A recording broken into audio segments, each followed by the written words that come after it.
conseillers ne vont pas être détrônés par des robots, bien au contraire. Pour deux raisons. La première, c'est que c'est quand même notre raison d'être, une proximité et une dimension sociétale au service des territoires. Et donc on n'a pas vocation à l'enlever. La deuxième, c'est que c'est un vrai facteur de différenciation, ce qui veut dire que c'est la dimension humaine, puisque finalement la technologie, le digital, l'IA, on va pouvoir quelque part tous s'y mettre, mais finalement la dimension humaine, elle est différenciante. Elle est différenciante à 3 niveaux par contre. Pour nos conseillers, ça c'est évident qu'on a de la valeur apportée.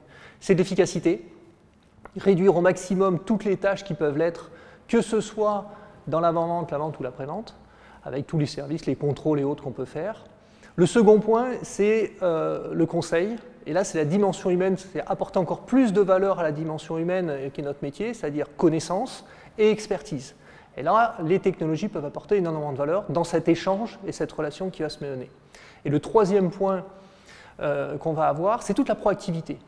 Et là, de la même manière, grâce à tout l'écosystème, non seulement numérique, mais aussi la valeur humaine apportée, on va pouvoir développer infiniment de services. Et donc finalement, la transformation digitale, data et IA a vraiment de la valeur pour nos conseillers et compte bien s'appuyer dessus demain.